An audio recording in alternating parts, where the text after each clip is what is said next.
Business and Local Government Data Research Centre, bringing data to life. Exploring data, enhancing knowledge, empowering society. Good morning, everyone. Welcome along to today's webinar. We have another fantastic session on evaluating in times of social distancing. But before we get started, I'm just going to spend just a couple of minutes telling you about us. We proudly support organisations across the UK, and today's webinar has been brought to you by us, the Business and Local Government Data Research Centre. So about us. We are leading experts offering data-driven solutions to some of the largest challenges you face as organisations. Our core mission is to take fundamental research outside of academia to have a real-world impact that influences policy and informs practice. Now, we have three main priority areas. They are methodologies and techniques for data science and artificial intelligence, local economic growth, and supporting vulnerable people. Now, through these three priority areas, we help the research community, the public sector and charities, as well as businesses. Since 2014, we've worked with a range of organisations, both small and large, and they include the police service, councils across the UK, including Essex County Council, the NHS, charities, SMEs, more corporate, larger businesses, all over the country. And how exactly have we helped them? We've helped them by providing free data analytics training for their data analysts. We've provided grant-funded data analytics projects, webinars, workshops, challenge labs, and events, as well as a consultation service. Now, if you want to find out more about any of these opportunities, please follow us on Twitter at BLG Data Research. And if you want to tweet along today during today's webinar, we would love to hear from you. So please do join in the conversation online. We like to think of ourselves for a place of ideas and conversations that matter. Using data, we can explore, enhance your knowledge, and empower society. Our new funding round closes on the 31st of October 2020, and we welcome applications from you for any data analytics projects you've got in mind. If you apply, you could benefit from working with one or more of our senior research officers who will bring your data to life, achieving your vision, which is set out within your application form. Now, if you would like to find out more about this and the other services we provide, please visit our website, blgdataresearch.org. So one of the ways we can help, as I said, is this Data Analytics Innovation Voucher. This is a way of accessing world-class data researchers from our centre to complete a project of your choice. Now, with that being said, I'm going to hand it over to Kakia, who will be delivering today's session all on evaluation. She is an expert in this field and focuses on many different areas, including administration, evaluation, data science, natural language processing. She pushes new boundaries of research. She has worked as an evaluation and data compliance consultant with local authorities, as well as voluntary sector organisations, and much, much more. And so with that being said, I'm going to hand you over to Kakia for today's session. I hope you all enjoy it, and I will speak to you at the end for the Q&A. Thanks so much, Laura, and welcome everybody. It's great to see so many of you and have the opportunity to share with you some thoughts and pointers about evaluation, and especially evaluating during the difficult times that we are going through. So without further ado, let me share my screen with you and I can make a start. So as Laura said, my one of my two hats is around doing evaluation. I have conducted evaluations with local authorities and charities in the UK in the past. So, however, I do participate in international networks of evaluators who are on the ground in different countries and do evaluation on the ground in Africa and in Asia as well. And the idea for this webinar came up after a discussion in virtual discussion in that list, where people were verbalizing their frustrations around the difficulties and the challenges of that COVID has created for their day-to-day work, as well as the opportunities, because there are always sometimes some hidden positives that you wouldn't have thought about when discussing this area. So I would like to also offer some suggestions about a blueprint for evaluating during a crisis that comes from international guidance, as well as information that practitioners have actually discussed amongst us, and sort of give you a few pointers to go and think about if you haven't already. So as some of you might be experiencing, I'm also running an evaluation in the midst of this. So there were things I had to think about and help I had to seek to be able to understand where I'm going with this. How am I doing data collection? Is this still a feasible evaluation? Are people still interested in the outputs for this? So without further ado, I mean, you all know, I'm sure, that any pandemic is not just a health crisis. It starts as a health crisis, but it develops into a humanitarian, economic, development, society crisis.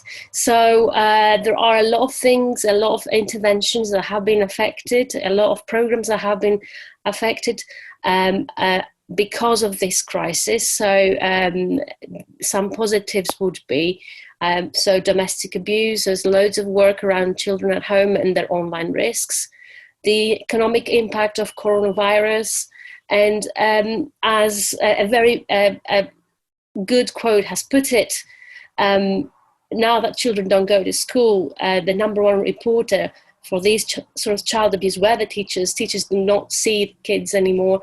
So we all need to play part in this. So all to raise awareness of how the social phenomenon, this crisis is not just about health. So when asked about the impact of the pandemic on the profession of evaluation, a survey conducted by the Network of Impact Evaluation Researchers in Africa found that there were two main areas that professionals were interested in, or were reporting some impact happening.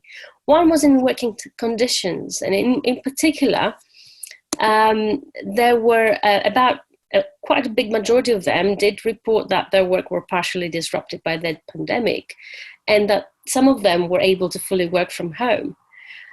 However, equally, quite a lot of them said that there was no form of on-the-ground field work happening, and that some were able to shift that work to virtual field work, but some were saying that that wasn't always possible, and a mixed approach had to be used, whereby they did like social distancing type face-to-face, and then also did some online wherever that was possible.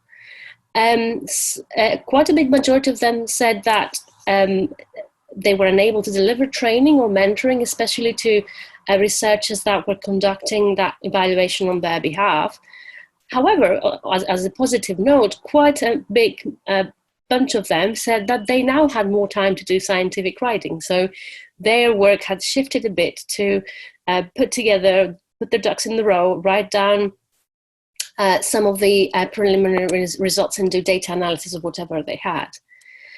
The second area was around the impact of the pandemic on their external collaboration and funding. So a big majority said that their collaborations, and both local and international, because of the pandemic, had been on hold or had been declined. And for some evaluations and some programs, that means that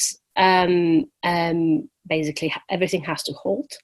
They also, 1/3 of them also reported that communication with these partner organizations and the funders was getting worse. So they had to sort of come up and think of innovative ways of disseminating and engaging with these audiences to make sure that the evaluation uptake carried on. And a very big majority, 83% of them, reported that the engagement with policymakers in general, government, local authority level, as well as international, was partially or totally disrupted because, of course, the attention and the focus was on dealing with the kind of frontline problems of the pandemic and looking after people. Finally, about 25% of them report that funding was delayed or completely diverted to COVID-19 response. So that hopefully gives you a feeling for some of the challenges and opportunities that this has created for that group of evaluators, that network. So what do we do? How can we think about evaluation in such a climate, in such a situation? I've gone through quite a lot of research in terms of the literature, but also discussed it with fellow evaluators. And I've come up with a blueprint that I think will help us as evaluators navigate through this. So the very first step would be to take stock, as with everything. Decide what can be done, what should be done now, what should wait, what could wait. Consider whether this evaluation is mission critical and operations critical, what the associated risks would be, if the evaluation would be still feasible. So that for me is the very first step, to understand what it is that where you are and where you can go. The second step would be to think about adapting.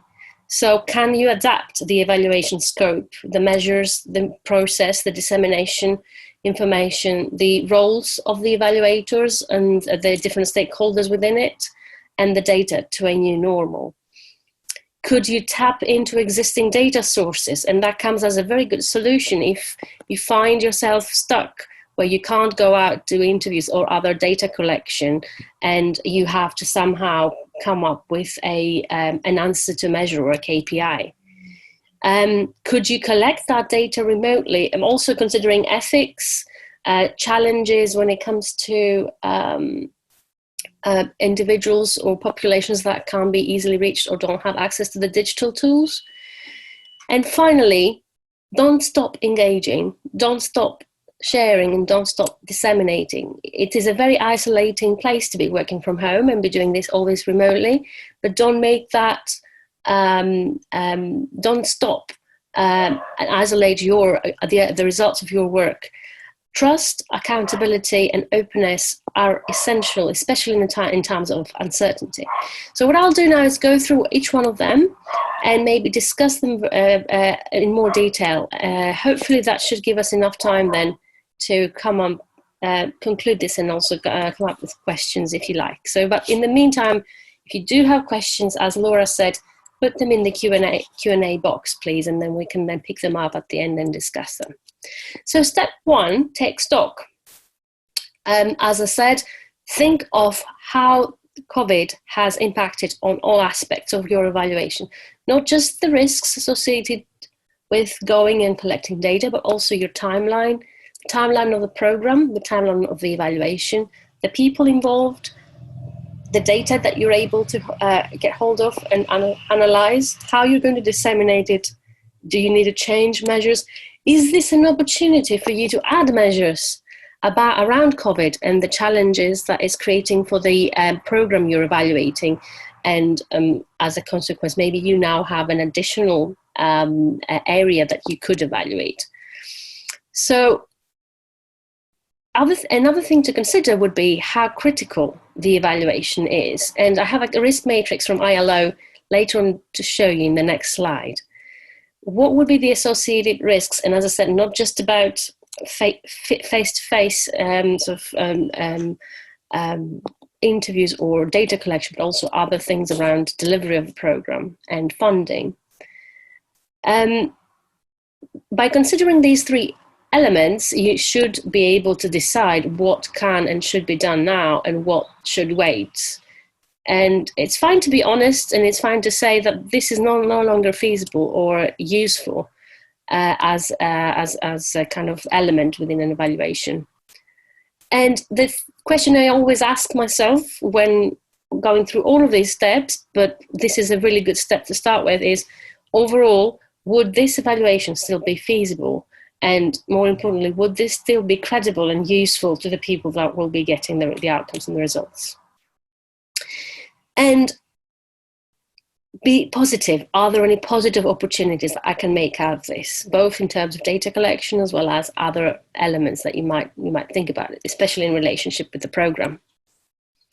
So this is the risk matrix I mentioned. So this gives you it's a tool that can give you some suggestions about where you can go with an evaluation. So the vertical axis gives you the mission critical, low, medium, high risk.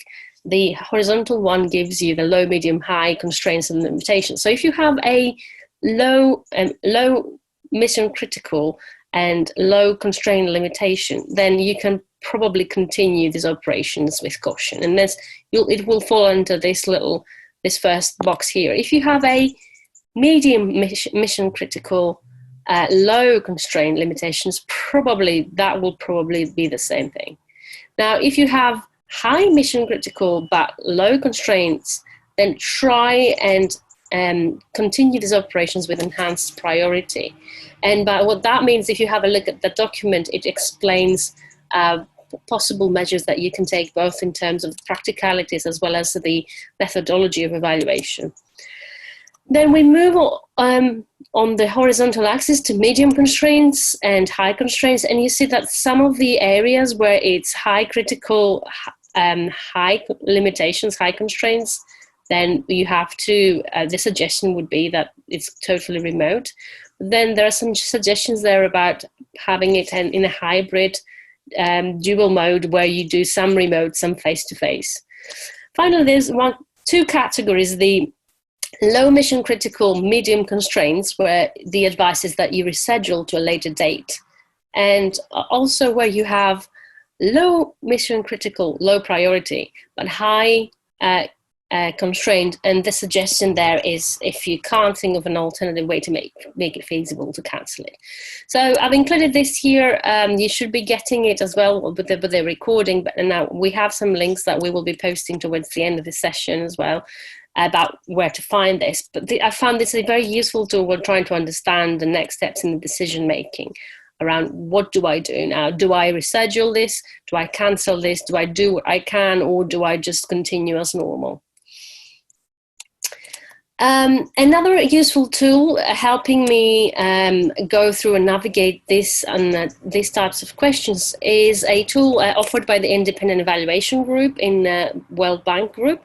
So they have a four-grid resource where they ask 4 questions, and I'm going to address them in my talk. But the first one would be is this one, which is around how do you adapt your evaluation, or can you adapt your evaluation questions and scope in some way? So it is presented in the form of a decision-making tree. So it asks you to think about the people who have commissioned this evaluation first.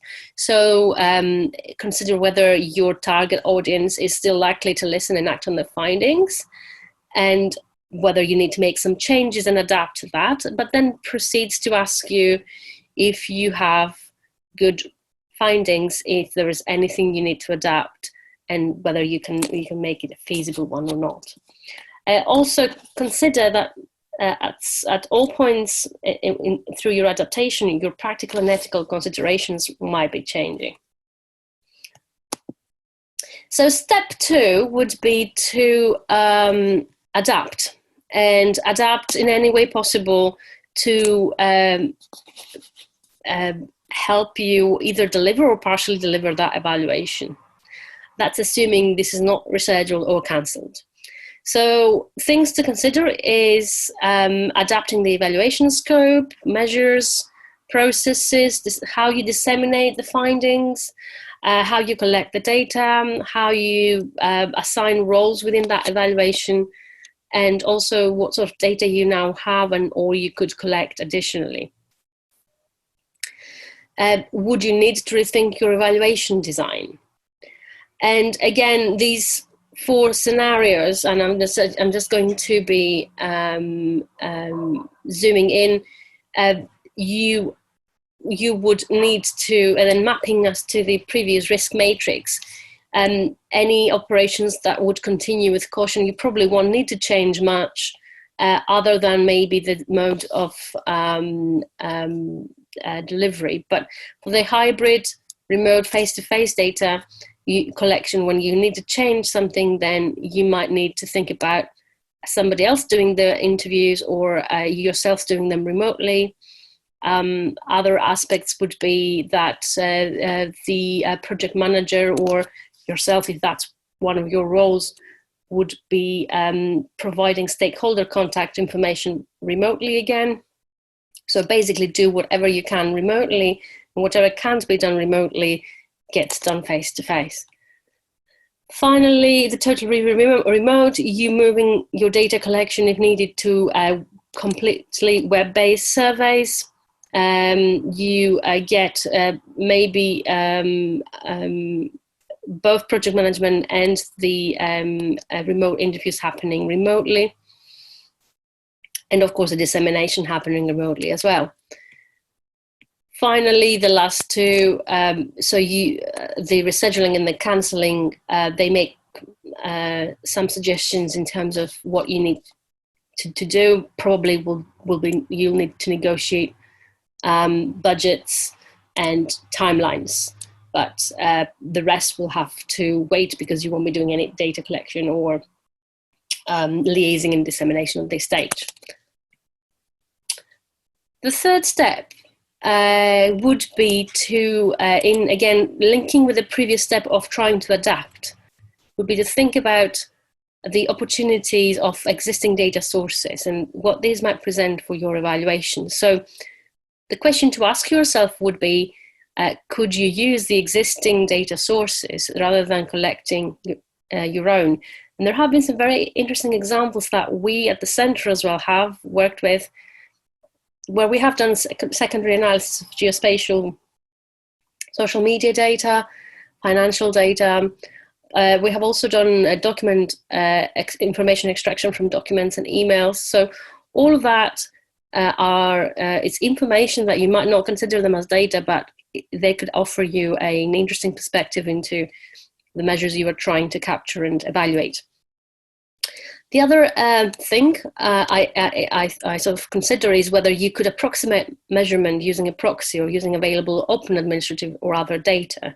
So there has been some interesting work in the evaluation circles around using satellite imagery and pair that with phone-based location mechanisms. So you can either verify the uniqueness of the identity, or you can actually observe behavior, especially, for example, in conflict situations. So another interesting example of where you could creatively use existing data without having to go on the ground and collect the data yourself. Finally, once you do identify these data sets that would help you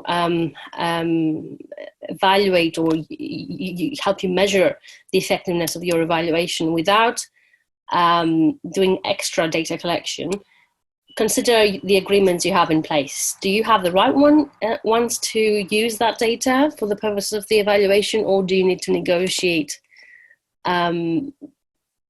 data sharing agreements with the people or the organizations that own these?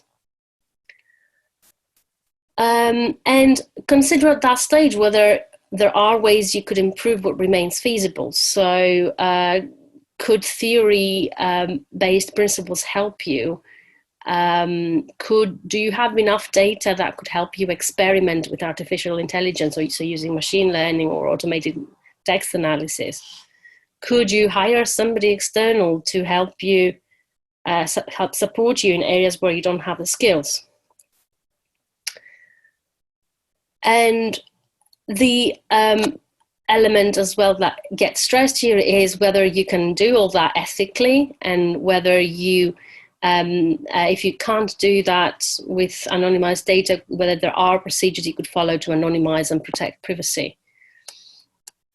Experiment, because times of uncertainty are times for experimentation and innovation. So it sort of goes hand in hand with the crisis in some respects. Next step would be to collect data remotely. So as I said, if it is possible to collect, to conduct it remotely, plan for this, because that will give you some, way to conduct the evaluation without putting yourselves and the members of staff that you work with at risk. Make sure that when you do that, you consider all sorts of these nuances that come with the digitally delivered surveys and data collections around messages, being culturally and linguistically appropriate, being aware of the practical, ethical, and measurement bias considerations. So web surveys and web data collection comes with certain biases, such as does your use of digital technology exclude certain communities without intending so, but does it?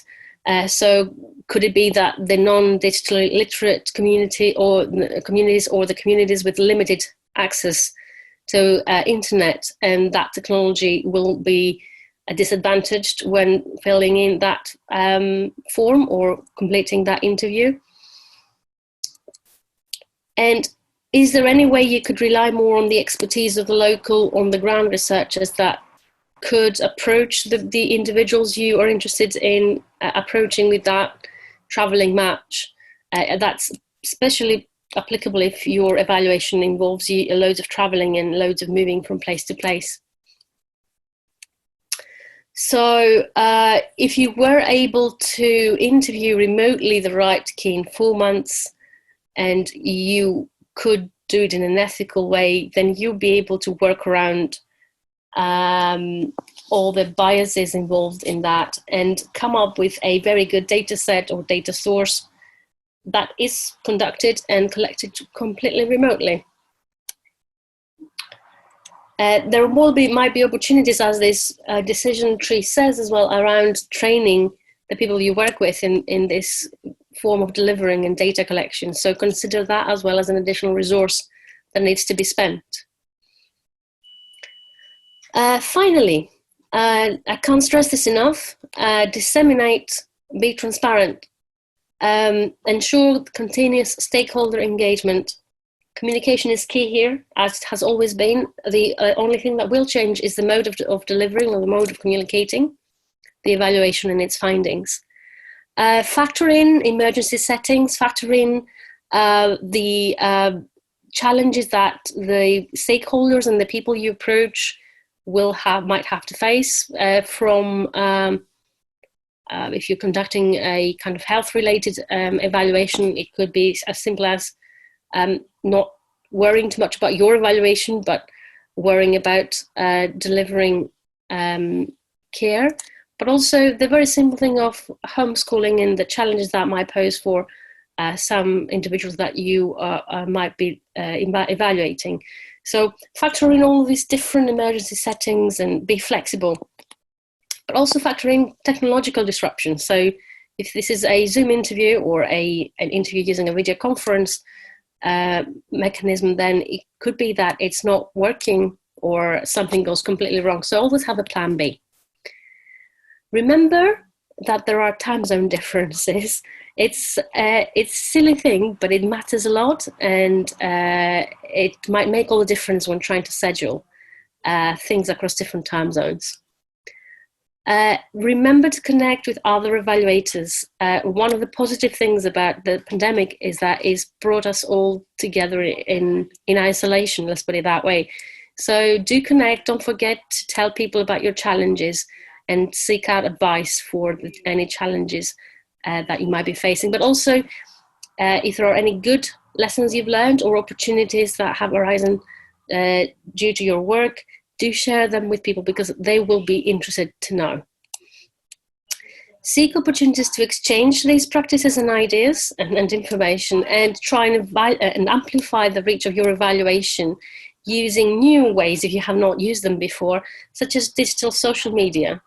You know, engage with future funders in the same way that if you were doing it face-to-face, but in the digital space. And you never know when the next opportunity might come up. So keep on engaging, sharing, and disseminating, this time virtually, but still don't stop doing that. This is very important because trust, accountability, and openness are essential for evaluations in general, but in times of uncertainty more so. So if you were to ask me, what does the future hold? So where do we go from here? I view evaluation as part of the solution. I think good data, transparency, understanding what programs work, what programs don't work, and sort of adapting our decision-making based on that are a part of a solution and are part of the bouncing back strategies after any crisis. So evaluation is instrumental when you, for example, try to test the effectiveness of new approaches to what people are calling the new normal. For example, virtual learning or remote working. So it's easy to make assumptions and narratives, but a good evaluation will give you the tools to do this in a systematic way and come up with links about what's cause and effect, so causality.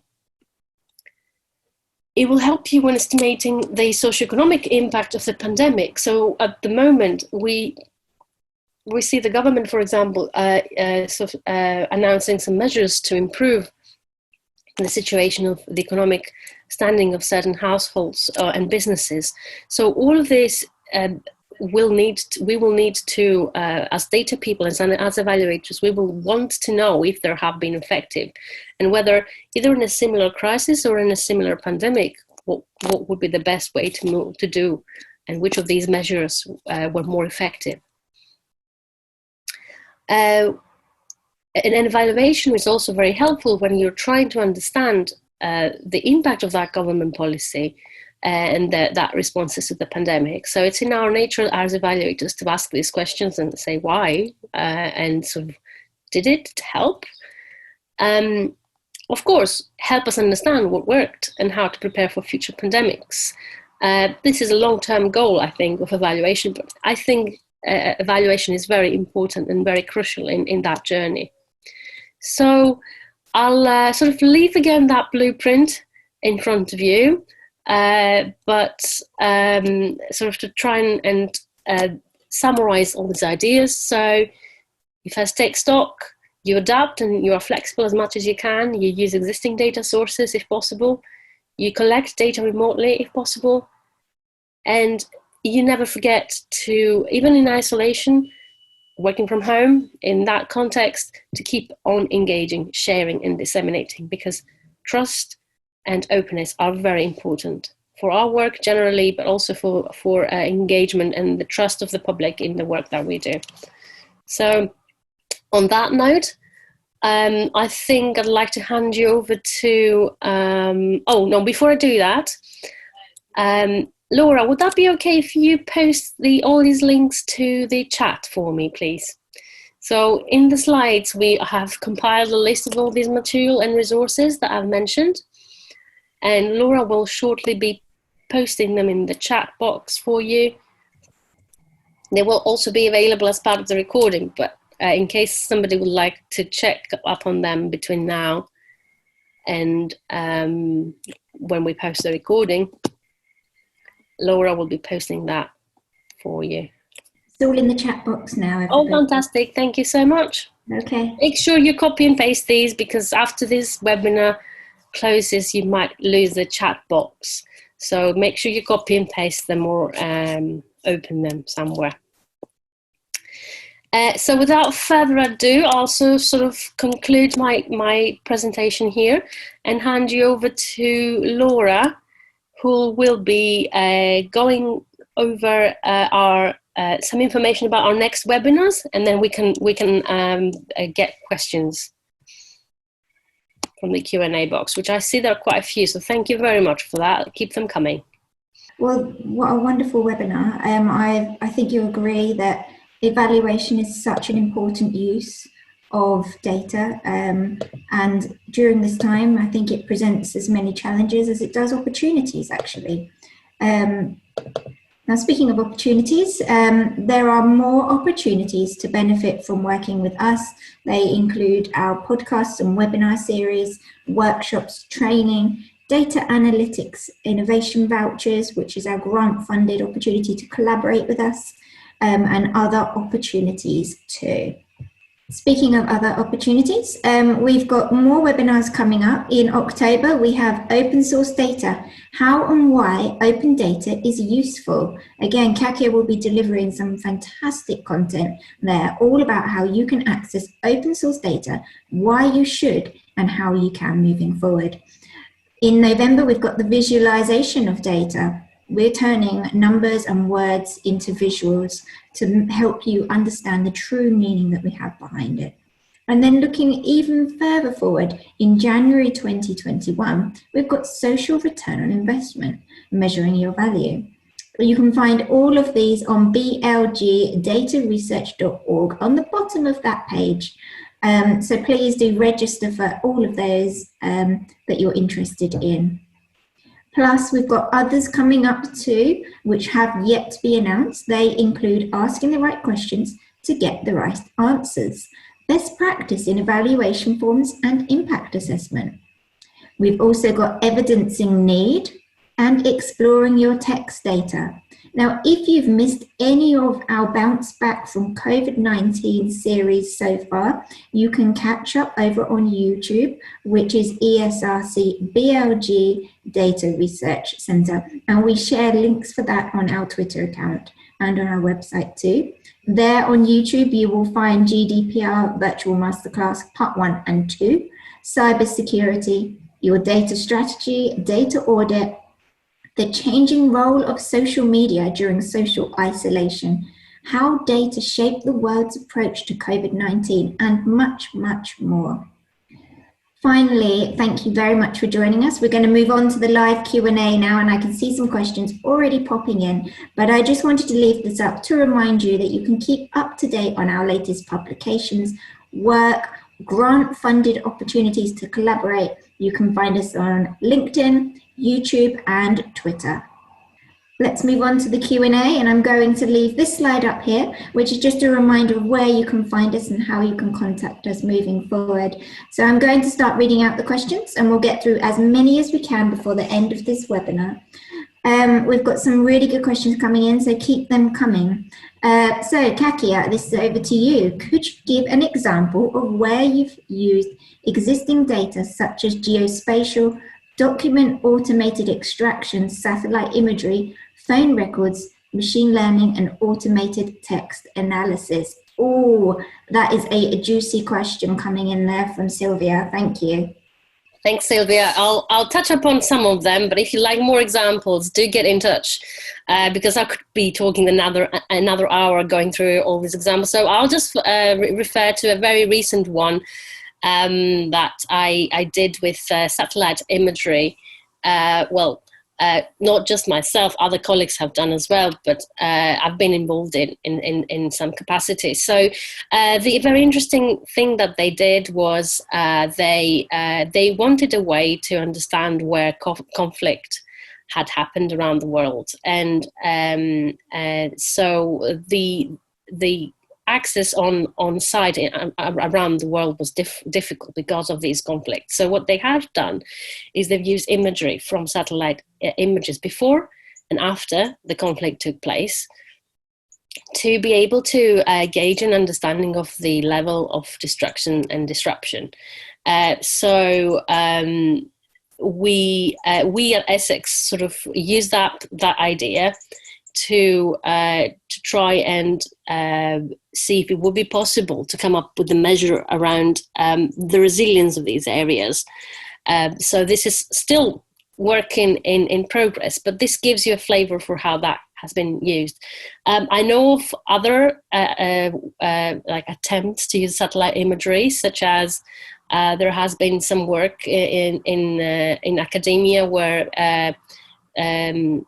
experts on mental health try to it's a proxy that you can say take with a pinch of salt, but what they use was satellite imagery of gardens in a neighborhood, but the state of how untidy and unloved they were able to aggregate some data up in terms of the mental health issues and the kind of state of it. So what they found is that the number of gardens and the state of them correlated with the levels of mental health in that area. So again, some interesting creative ways that again, you might say this is not really the measure that I would get if I was to go on the ground and clinically assess these households, but still it's an innovative way that can give you, a creative way that can give you an approximation without having to go on the ground. So,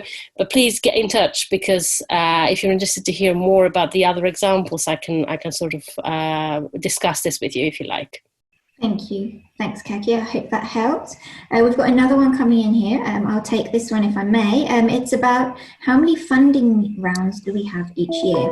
So this is referring to our data analytics innovation vouchers, which is an opportunity to collaborate with our senior research officers, Kakia is one of them, to bring one of your data projects to life.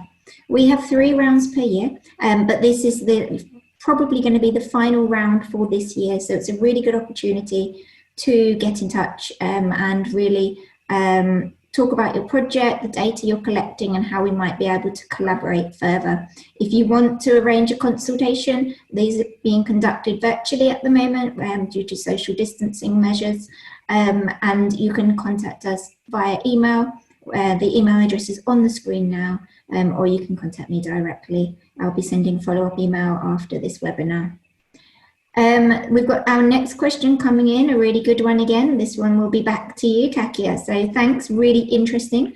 Just wondered how people are coping with the impact of COVID, interfering with the impact of services, activities and projects, i.e. identifying a positive effect on adult social care, for example, which would be a reduction when there is a spike due to COVID. Great question, thank you. Fantastic question, Ellie. And this is, I don't have an answer for this. This is a big challenge when running any evaluation at the moment where the program has started before and it's continuing through COVID. There are some methodologies that could help, but it's still something that the evaluation community is is trying to get their head, like their understanding around, because it's very hard to separate the cause of the effect of COVID from other areas, from other effects. So absolutely spot on as a question there. Thank you. We've got a follow-up question there from Ellie as well. So the impact of the project is lost in the impact of COVID. I would like to think no, but I have not yet found a way that I'm 100% happy with. I would say this is a work in progress, but this is a super, super relevant and important question. Yeah, I think that's an area of probably increasing research really on how you can really define the kind of separating the two impacts, really looking at causation and correlation, and that's probably something that will come with time. Kakia's adaptation section, or adapt section, sorry. Yep.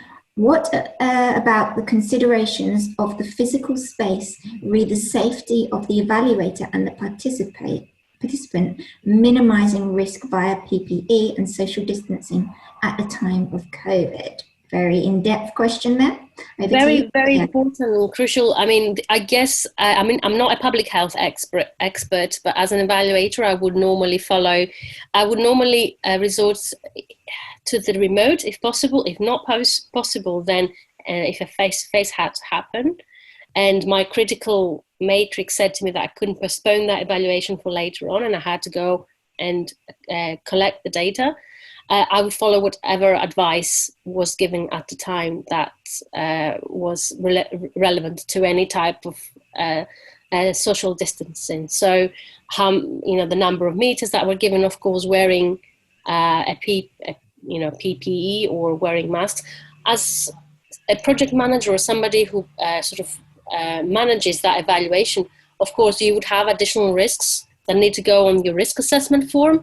The idea would be that you would also need to train the staff that will go and do this on the ground, if it's not yourself, on how to handle PPE. So all these additional considerations there are very valid and should be part of your planning, and you'll take stock and thinking, do I go on and do I carry on with this, or do I postpone, or do I cancel? So it's a very good question. I think as well, it's about balancing the national guidance, but also your organisation will have guidance on what you can and can't do. I know different organisations have different measures in place, don't they, which obviously you'll have to abide by too. Yeah. Good question though. Our next one is, will the recording of this session be available on our YouTube channel? Yes, it will indeed. In the next couple of weeks, we will have it over on there. If you subscribe to our channel, which is ESRC BLG Data Research Centre, and click on the little bell icon, you will be instantly notified when a new video is posted. So I hope that helps. Have there been any barriers to evaluation programs in health and social care settings due to the NIHR prioritization of COVID-19 urgent public health research?